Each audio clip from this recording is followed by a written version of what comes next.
Welcome to the Action Network studio in New York City. I'm Maria Marino, and this is Green Dot Daily. We come to you live every weekday at 3 Eastern on the Action Network YouTube channel and the Action app. Coming up on the show, we'll get you some advice for betting Game 2 of the Stanley Cup Final tonight, plus a couple of teams in baseball that are good bets to miss the playoffs. We'll share those, but we start in the NBA. The Nuggets lost a home game for the first time in over 2 months. Here was Michael Malone after that loss. Now let's talk about effort. I mean, this is the NBA Finals, and we're talking about effort. That's a huge concern of mine. You know, and you guys probably thought I was just making up some storyline after Game 1 when I said we didn't play well. We didn't play well. And tonight, you know, that the starting lineup to start the game is 10-2 Miami. Start the third quarter, they scored 11 points in 2 minutes and 10 seconds. And we just got, you know, we had guys out there that were just, whether feeling sorry for themselves for not making shots or thinking they can just turn it on or off. This is not the preseason. This is not the regular season. It's not round. This is the NBA Finals. And that to me is really, really perplexing, disappointing. And I asked the team, I asked our players, you guys tell me why we lost. And they knew the answer. Miami came in here and outworked us. With that, we bring in Action Network senior writer Matt Moore. You, of course, were in the room for that presser. What's your reaction to what came to fruition in Game 2? Yeah, really, one of those typical Heat impressive performances. They shoot 49% from three, an absolutely ridiculous mark. There's a lot of talk about what they did defensively, but they still gave up a 124 offensive rating for Denver. This game was won by superior offensive execution from Miami. They were able to make sharp passes, quick actions. The Nuggets overhelped, had lazy closeouts. Malone's comments there are kind of indicative of how the team felt. Malone said that he asked the team after the game, why'd you lose this game? And they said effort. Jeff Green was livid with it. The players in general, I think, were really frustrated with their overall performance in this one. We'll see whether they can bounce back. Teams have thought that they could versus Miami and lost throughout these playoffs. Yeah, the Heat didn't need a big Jimmy game. Once again, Jimmy Butler, passive, not really aggressive, getting to the rim and making great plays for others, just kind of looping in, drawing some defenders and gently passing the shots out. But those breakdowns led to open three-pointers for Miami, which they knocked down again in an absolutely ridiculous clip. We'll have to see whether that continues. If Miami's going to continue this shooting, which they had versus Milwaukee and which they had versus the Celtics, they didn't need it versus the Knicks. If they continue that shooting, they're going to win this series. They are live to win this series. There's a lot for Denver to clean up. I think you can probably take away that, look, Denver played about as bad a game as you can on both ends of the floor, and they were down 3 with a shot to tie in the final second. That said, this is how Miami wants to win these games. Miami's not looking to win by 10. Miami's not looking to blow you out. They want to win close. They want to win tight. They want to muck it up and win a low possession game. They've dictated the pace in the first 2 games. So heading to Miami, Denver's got a lot of work to do. Denver was 11-0 in these playoffs when leading by double digits at any point in a game. We know Miami got off to a hot start, but Denver did come back and built a pretty big lead. As we look ahead to Game 3 Wednesday night in Miami, Denver favored by 2.5. Any picks thus far? Only thing I'm betting in this game is going to be the under first half. It's 11-3 in the last 3 finals per Evan Abrams, director of research over at Action. It's been absolutely lights out in these playoffs throughout this run. It's been lights out over the last several playoffs. That trend is one thing, but I also think, quite honestly, we're probably going to see one team or the other really struggle offensively. If Denver can't get themselves righted, if they can't get themselves fixed, and if they're putting more effort in on the defensive side, which is going to take away from their offensive energy, then they're probably going to struggle. Conversely, for Miami, if their shooters regress, even a little, this thing is going way under. It went under in the first half of Game 2. Even with the combined total game going over, I managed to split that, bet the first half under in Game 2 and the full game over, hit both of those, much to my co-host Brandon Anderson's chagrin on buckets. So that'll be the only pick that I'll have on this game. Maybe some prop plays, but quite honestly, I think this is a toss-up game as far as who wins and who covers. I'm going to stay away from the side entirely. Yeah, I thought it was interesting that as well as Denver shot the ball, shooting percentage-wise, they still went under their team total, which was very surprising in Game 2. Let's talk a little bit about player prop strategy, and I want to focus on a key member of each team. We'll start with Nikola Jokic for the Nuggets. 41 in a losing effort. There's been a lot of talk about that. But what do you take from that, if anything? Yeah, I think it's an interesting question, right? Because if you look at it, Joker averaged 16 potential assists. So those are opportunities for an assist throughout the playoffs. He had only 11 in game two, but you have to factor in how slow Miami is making these games. Like the pace last night was 86, which is glacial. That is an absolute just rolling through pure stone levels of slow. So that lowers his kind of opportunities. In truth, if the Nuggets knock down a few more open looks from Jokic, this probably looks a little bit better. Even if we do a pace adjustment on it, it's probably fine. But however, I think there's something to the fact that the Nuggets are 0-4 in the playoffs when Jokic scores 39 points or more. Like, for whatever reason, that hasn't been a winning strategy. There is, however, a chicken and the egg problem here. Jokic scores more when his team needs it. So if his team is not making good looks, if his team is not executing well, if his team is not knocking down shots, Joker will take over and try and compensate for that. So there's kind of a chicken and the egg problem. Are they struggling because Joker is scoring, or is Joker scoring because they're struggling? Trying to figure that out equation probably should guide your opinion of how you should bet his props going into game three. Well, there's no doubt that Jokic is such a gifted passer. He's like a bird. I was singing, the Nelly Furtado song that you quoted in your article about Denver. But, there's something to like when your best player, I think, instills confidence in the other players. And I think that's what we've seen from Jimmy Butler a little bit, even though we would like to see him be more aggressive and have some of the super high scoring games that we saw earlier in the postseason. He has made his teammates confident. And speaking of, leading the team with 9 assists, he had 21 points, 19 shot attempts, though. How do you bet Jimmy Butler moving forward? So I think it's a question of, do you think that Jimmy's going to get a game where he goes back to 35-point playoff Jimmy in the series or not? He's gone under his point total in 6 of the last 10 and 4 of the last 5. He doesn't look the same. Again, I got to really stress this. I don't necessarily think that it was like Jimmy Butler making amazing plays for his teammates. He had an incredible pass kind of behind his back to Bam Adebayo. That was a sick move last night. Yeah. But in general, a lot of this is passivity. He's getting good opportunities to drive on guys, not finishing through contact to the rim and just electing to kind of kick it out. Some of that strategy is they want to try and get up as many 3-pointers as possible. And if Denver's not going to guard him like they did in game 2, they're going to take those all day, which is going to up his assist total. Denver is definitely scheming to make him a passer. I think we'll probably see a little bit of a balance of that out, though, in game 3. I think they'll probably play a little bit more single coverage, not necessarily over help as much as they are in Butler situations, which is leading to all those open threes, staying home a little bit more. I like the points and assists overplay for Butler. He's going to be heavily involved on either end. So either they continue the same strategy and he's kicking to open shooters that are going to knock down looks, probably, or he's going to get to the foul line, home whistle, generate more of those shots, have a good scoring game, and you're able to get there on points alone. I think playing the points and assist total over combined, even at a high number, is probably a good bet for game 3. I agree. And if I remember correctly, the last time we saw Jimmy have like a really big scoring night was game 1 of the Eastern Conference Finals against Boston, where he had 35, and we haven't really seen it since. But if Miami is going to win this series, they're going to need at least one of those games from Jimmy, in my opinion. But Matt Moore, thanks so much for the insight, as always. Thank you. Green Dot Daily is presented by BetMGM. Use bonus code ACTION when signing up to get up to $1,000 paid back in bonus bets if you don't win your first bet. Terms and conditions apply. Gambling problem? Call 1-800-GAMBLER. Game 2 of the Stanley Cup Final is tonight at 8 Eastern, with the Golden Knights leading the series 1-0.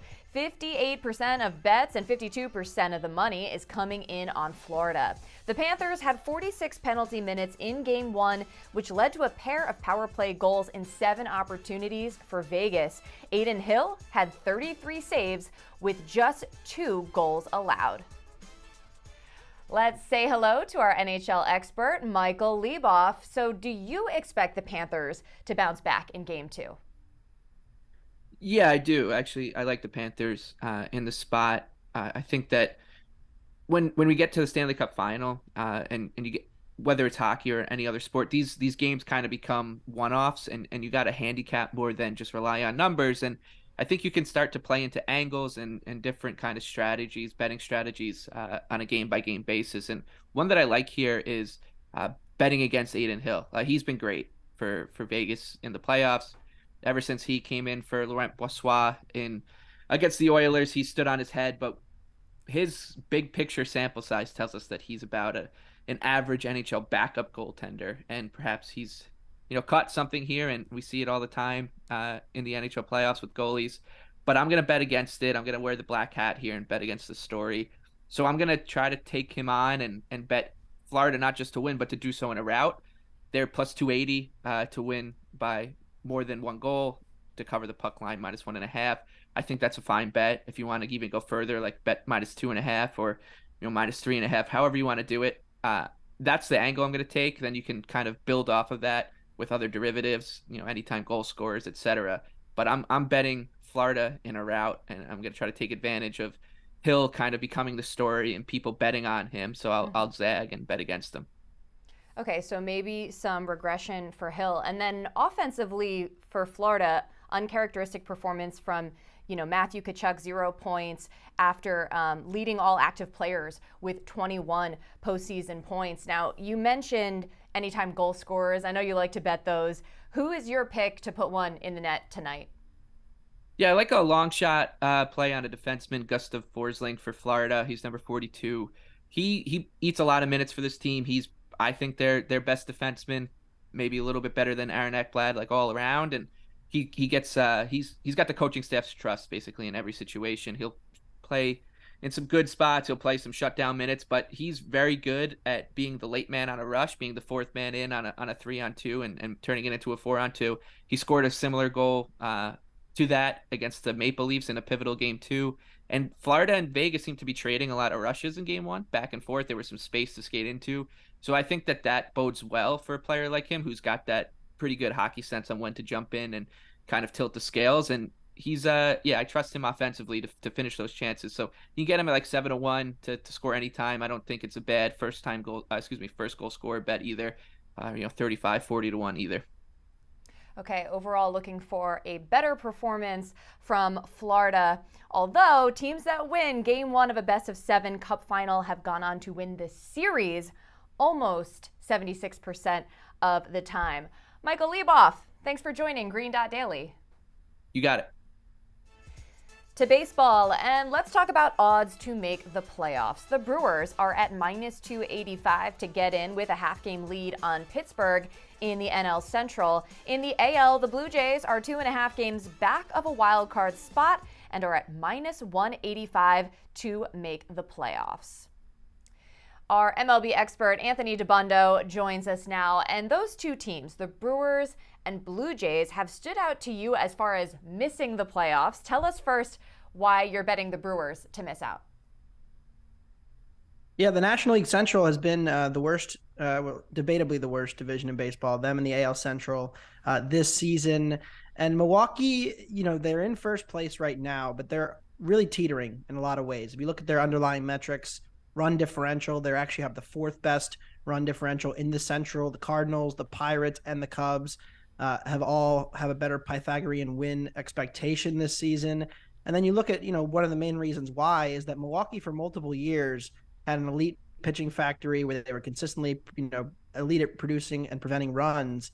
Well, that hasn't really been the case this year either, because Corbin Burnes is diminished as a pitcher. His stuff is down. He's been getting hit much harder. His walks are up. His strikeouts are down. Everything with Burnes, he hasn't really been a top 3 or 4 pitcher in baseball this year like he has been in years past. Brandon Woodruff has been on the injured list. He's not going to be back for, it looks like, at least another month. So you throw that injury in there, and then the back end of this rotation and the bullpen just has not been as deep as years past.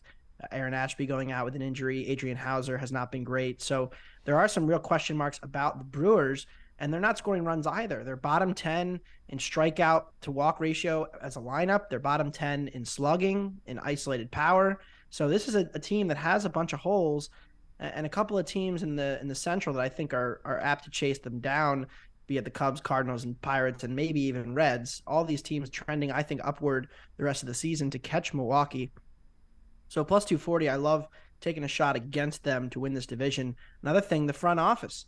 I mean, last season they traded away Josh Hader at the deadline because they knew they weren't going to extend him, even though they were in the thick of the playoff race. This season, Corbin Burnes is up at the end of the year. We could see Milwaukee not necessarily selling, but not buying either. And I think if other teams sense that, they may try to make a move and go win this division. with St. Louis getting a pitcher, Cubs getting a couple of relievers, they're going to make their runs here.